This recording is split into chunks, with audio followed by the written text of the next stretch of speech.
ایک مرتبہ مدینہ میں قحط پڑ گیا.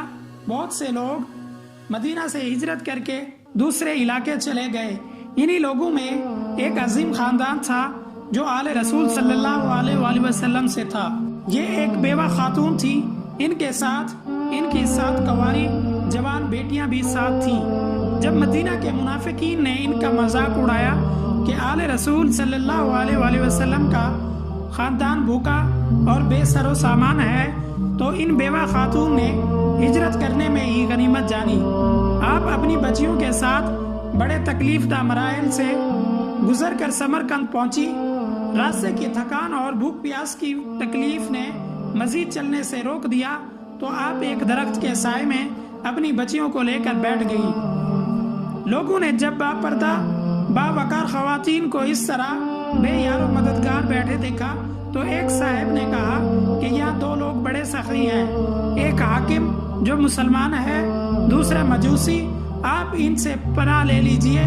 وہ خاتون اٹھی اور مسلمان حاکم کے گھر کے دروازے پر دستک دی. ایک ادھیڑ عمر شخص آیا. آپ نے کہا کہ دیکھیں میں مسافر ہوں, میرے ساتھ میری جوان بچیاں بھی ساتھ ہیں. آپ مسلمان ہیں اس لیے آپ سے درخواست ہے کہ مجھے پناہ دیجئے. میں بہت پریشان ہوں اور رات ہونے کو ہے. اس شخص کے چہرے پر ناگواری کے اثرات نمایاں تھے. پھر خاتون نے کہا دیکھیں میں مدینہ سے ہجرت کر کے آئی ہوں اور میرا تعلق آل رسول صلی اللہ علیہ وآلہ وسلم سے ہے. اس شخص نے کہا کیا دلیل ہے کہ تم رسول صلی اللہ علیہ وآلہ وسلم سے ہو؟ خاتون نے جواب دیا بیٹا میں بڑی اجلت میں گھر سے نکلی ہوں. میرے پاس تو کوئی نشانی نہیں کہ میں آل رسول صلی اللہ علیہ وآلہ وسلم سے ہونے کا ثبوت دے سکتی.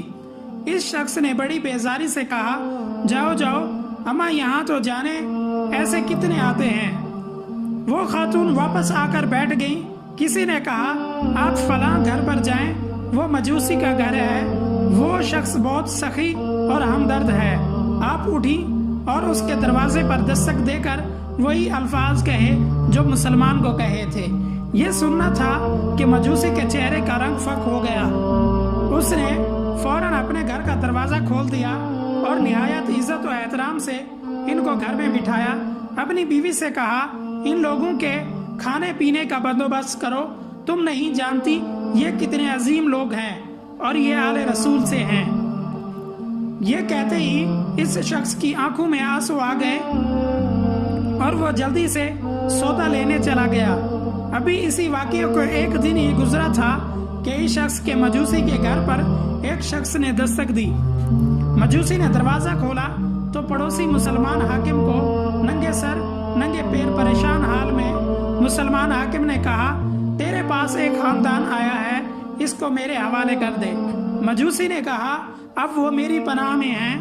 مسلمان نے کہا جا جا تیرا کیا کام, تو تو مجوسی ہے, وہ مسلمان ہیں اور آل رسول صلی اللہ علیہ وسلم سے ہیں, تو ان کو نہیں رکھ سکتا. مجوسی نے کہا کہ جب وہ تیرے پاس آئے تو نے ان کو کیوں واپس کر دیا اور اب کیا ہوا کہ ان کو لینے آیا ہے؟ مسلمان نے کہا جب میں نے اس خاندان کو واپس کیا اور میں دوپہر کو سویا تو مجھے رسول صلی اللہ علیہ وآلہ وسلم خواب میں نظر آئے. آپ صلی اللہ علیہ وآلہ وسلم نے فرمایا یہ سامنے جو سونے کا محل ہے ہیرے موتی اور جواہرات سے ایک ایمان والے کا ہے.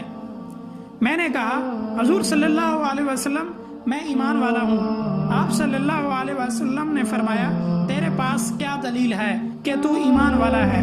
میں گھبرا کر اٹھ گیا اور میں سمجھ گیا کہ رسول صلی اللہ علیہ وسلم نے مجھ سے دلیل کیوں مانگی. یہ سن کر مجوسی آنکھوں میں آنسو لیے زور زور سے ہنسنے لگا. مسلمان نے حیران ہو کر پوچھا کہ تو ہنس کیوں رہا ہے؟ اس مجوسی نے کہا بن دیکھے سودا کیا تھا, تو نے خواب پورا نہیں دیکھا. جب رسول صلی اللہ علیہ وسلم کے پاس تو آیا میں رسول صلی اللہ علیہ وآلہ وسلم کے برابر میں کھڑا تھا. ایسے ہی آنکھ کھلی, میرے پورے خاندان نے کلمہ پڑھ لیا.